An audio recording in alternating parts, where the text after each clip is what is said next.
Hey, it's Matt, your average gamer, and this is a quick update, a 10-minute build video for those that don't know it, and because I always like to put this out on each patch, on the what I consider the ultimate PvE build in Elden Ring, certainly the best faith build, and that is the Ancient Dragon Lightning Strike one-shot build. That is the build where you can just obliterate pretty much all of the main bosses in the game with ADLS. Now, this build is fantastic. As you can tell there, we one-shot Radahn on max scaling.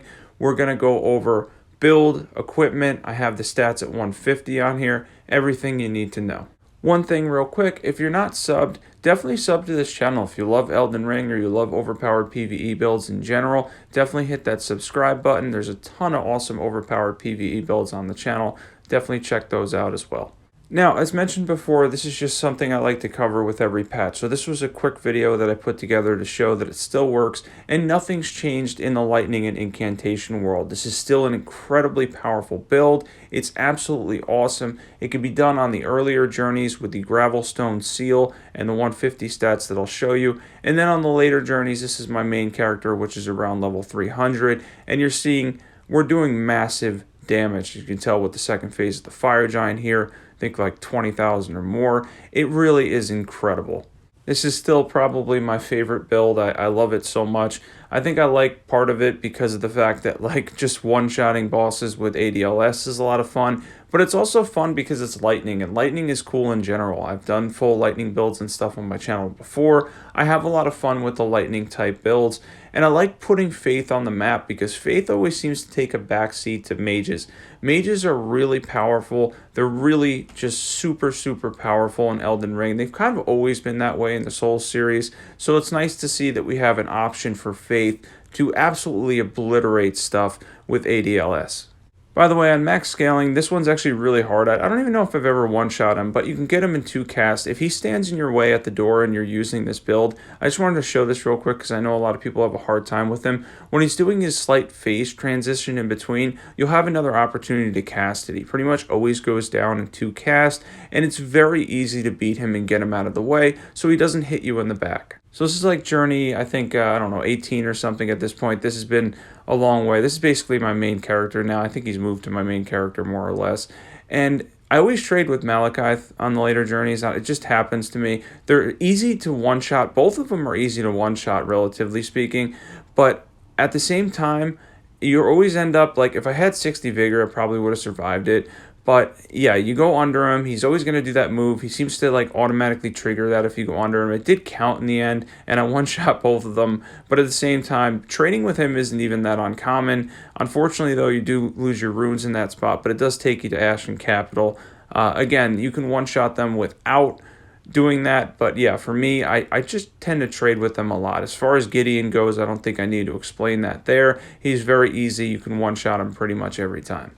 Now, as far as Godfrey goes, it's a little bit different for him. His stomp can be annoying. This isn't really a boss guide. By the way, I'm going to leave the boss guide in the description below, along with the item guide. Those 2 videos are now collectively everything that you need for this entire build. The one will show you every single item, how to get each item, and then the other video actually goes in and shows you how to fight each main boss with ADLS, Ancient Dragon Lightning Strike. So those 2 videos now, even though they're on patch 1.07, knowing that nothing changed, they show you where to get all the items and how to handle each boss. I think they're really 2 of my best videos that can really help you when it comes to this build.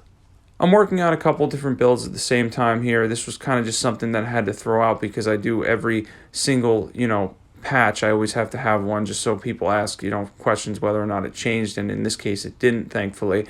But yeah, I didn't go for the one-shot on Elden Beast this time. I've done it on every other patch. Decided just to kill him after like the 3rd try just for time's sake. But yeah, most of the time anyway, he's difficult to one-shot. You're going to get him in 2 casts regardless. You can one-shot him on max scaling. I've done it I think 3 or 4 times now. But as far as that goes, it's a really easy way right there to just, boom, bang, hit him twice, and he ended up staying still that time, made it even easier. Tanked the first hit, took the second hit, and he went down fairly quickly. Now, these are the 150 stats. The 150 stats that are on here will get you through to about Journey 4 or 5 with this build. So that is really helpful if you're struggling and you want something really powerful. This is an awesome build to do. If you're over leveled, use the Golden Order Seal. If you're doing the 150, Gravel Stone. A straight sword with Seppuku is the way to go. We got the Mushroom Crown, Black Dumpling, Lightning Scorpion Charm, Godfrey Icon, Red Feathered Branch Sword, Kindred of Rot's Exultation, the Lightning Tear, and possibly the Faith or Defense Tear or Bubble, Fetid Pots, and Boluses.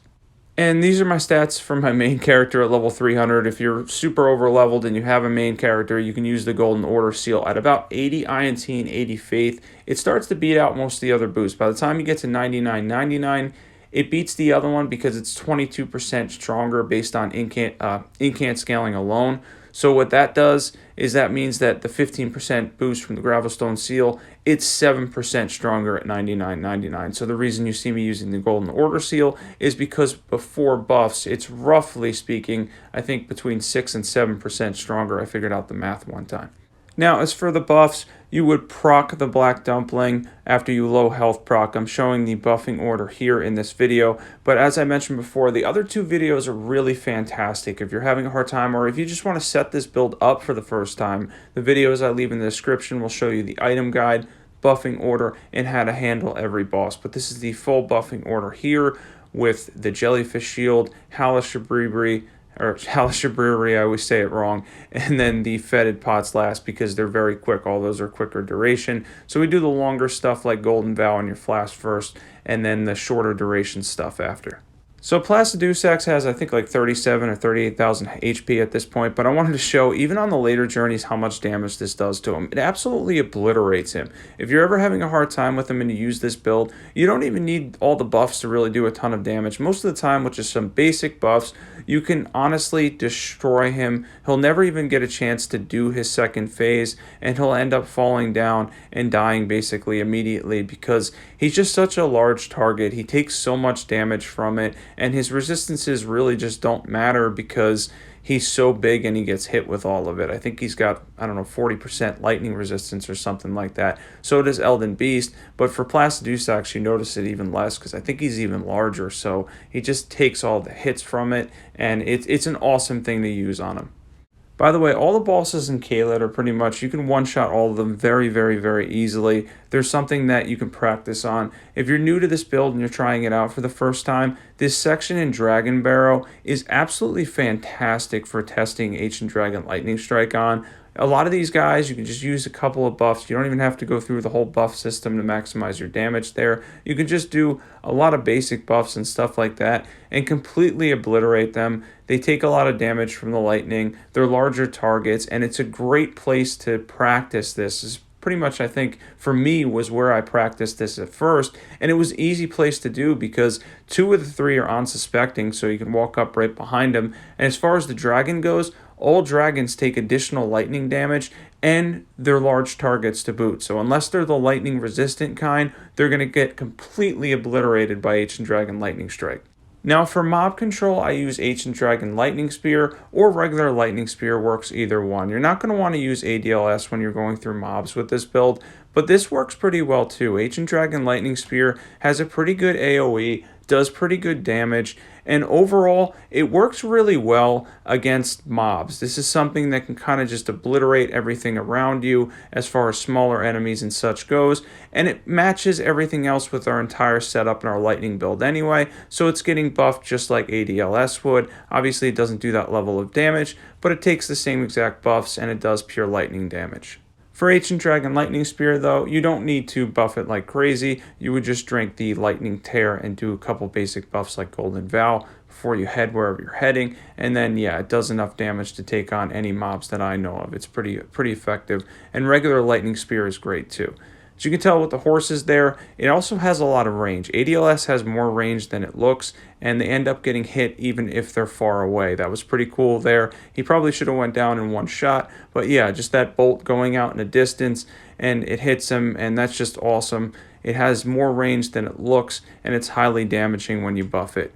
Don't forget to check out those 2 videos in the description, by the way. The one has the full item guide where you can get every single item, shows you step by step. I put a lot of work into that one, so that should help you guys a lot. And the second one has the boss guide, the main boss guide, so that'll help you with each individual boss if you're struggling with any. Once again, Don't forget to sub. There's a ton of awesome PvE builds on my channel. Definitely check those out. Thanks for watching, everybody, and I'll catch you guys there.